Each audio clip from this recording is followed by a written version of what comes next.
12 से 3 छुट्टी दी करके मैं लेकर आया उनको। और आर्यवीरा जी भी कल यहाँ आई है 3 दिन, वो भी बच्चों को प्रशिक्षण दे रही है। और पर्टिकुलरली बहुत तेज तर्रार युवती है, आपको उनके उद्बोधन में समझ में आएगा। मैं आर्यवीरा से निवेदन करूँगा कि वो बच्चों। सबसे पहले नमस्ते आप सभी को।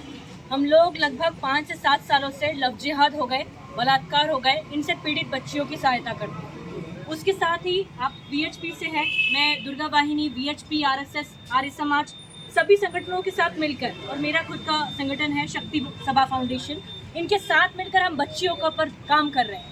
क्यों ज़रूरत है बच्चियों के ऊपर काम करने की?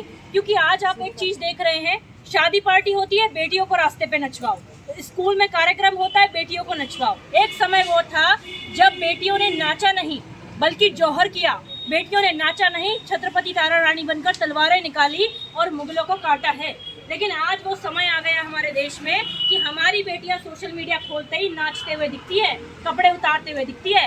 तो हमें वो समय वापस लाना पड़ेगा कि जब हमारी बेटी को कपड़े उतारने की नहीं बल्कि जो उनकी और गलत नजरों से देखे उस नजरों को नोचने की आवश्यकता है। और यदि हमारी बच्चियों ने वो नजरों को नोचना नहीं सीखा तो जो बंगाल में हो रहा है, जो संदेशखाली में हो रहा है, या कहूँ कि जो मणिपुर में हुआ, ये चीजें भारत में भी होगी। इसीलिए आप सभी से निवेदन है, शादी ब्याह सभी के घरों में हो रहे हैं, बहू ऐसी लाइए जिसका चरित्र उज्जवल हो, बेटा ऐसा बनाइए जिसका चरित्र उज्जवल हो।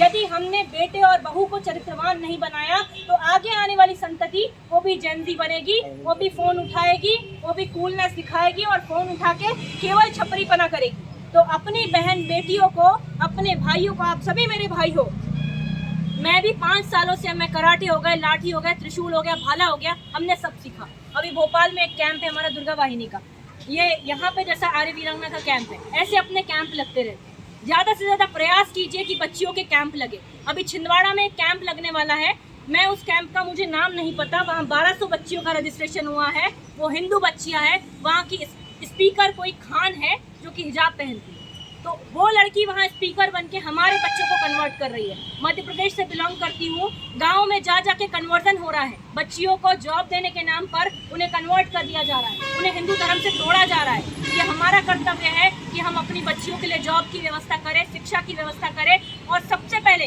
उनके चरित्र की व्यवस्था करें। क्योंकि यदि हमने उनको चरित्र नहीं दिया तो फिर हमने जितना कुछ दे दिया वो सब व्यर्थ है। चरित्र देना बड़ी बात है, उन्हें नाचने गाने से रोकिए, उनके हाथ में सही शिक्षा और सही शस्त्र दीजिए, उन्हें ज्ञान और विज्ञान दीजिए। क्योंकि यदि हमारी बेटियां सोशल मीडिया पर मुजरा करती रहेगी तो फिर उनको मारने वाले भी खड़े हैं, जो कि हम देख रहे हैं। 6 साल की बच्ची का बलात्कार, 6 महीने की बच्ची का बलात्कार, 60 साल की बूढ़ी औरत का बलात्कार हो रहा है। तो ये देश भारत है, ये राम का देश है, ये कृष्ण का देश है, ये महाकाली का देश है। तो यहाँ पर वो काली पैदा होनी चाहिए जो अपनी ओर आंख उठाने वाले को काट कर रख दे। तो हम उस काली को पैदा करें, ये हमारा सामर्थ्य होना चाहिए। हम उस दुर्गा भवानी को पैदा करें, ये हमारा सामर्थ्य होना चाहिए। हमारा देश महिषासुर मर्दिनी का देश है, तो मैं ललकार के बोलती हूँ कि इस देश को, भारत को परियों की आवश्यकता नहीं है, ये परियों का देश ही नहीं है, ये महिषासुर मर्दिनी का देश है। यहाँ महिषासुर मर्दिनी पाली जानी चाहिए, यहाँ बेटियां परियां बनाकर नहीं, शेरनियां बनाकर पाली जानी चाहिए। क्योंकि हम नहीं चाहते कि हमारी बच्ची के 35 टुकड़े हो, 64 टुकड़े हो, या हमारी बेटी का कोई बलात्कार करके उसको रास्ते पर फेंक दे।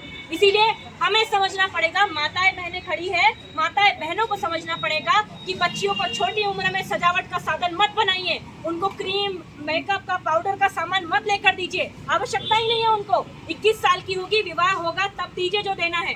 अभी उन्हें चरित्र दीजिए, अभी उन्हें संयम दीजिए। अभी यदि आपने उनको संयम और चरित्र नहीं दिया तो आगे जाके यही बेटी न जाने किसके 12 और 15 बच्चे पैदा करेगी। इसीलिए हमें जागना होगा, सनातन संस्कृति को जगाना है, तो नारी को सशक्त मजबूत होना पड़ेगा। क्योंकि देखिए, पुरुष बाहर की चीजें संभालता है, स्त्री घर संभालती है, राष्ट्र संभालती है, देश संभालती है। पहले की माता जीजा माता हुआ करती थी तो छत्रपति शिवाजी पैदा होते थे, संभाजी महाराज पैदा होते थे कि 40 दिन तक शरीर पे घाव सहने के बाद भी कभी परिवर्तित नहीं हुए, डिगे नहीं, आंख में आंख डालकर बात की और औरंगजेब को थर्रा के रख दिया। औरंगजेब भी बोला कि मेरा एक बेटा ऐसा होता तो मेरा पूरा हिंदुस्तान जीता। छत्रपति धर्मवीर संभाजी महाराज की जय। बेटी ऐसी पैदा करो जो वीरांगना हो, बेटा ऐसा पैदा करो जो वीर हो, और शत्रुओं के बख्श फाड़ना जिसे आता, बस। उसके आगे तो संविधान ने भी सबको अधिकार दिया है कि यदि कोई आप पर मारने आता है तो आप उसको खत्म कर सकते हैं। ये संविधान ने अधिकार दिया है, फायदा उठाइए। धन्यवाद। जय श्री राम।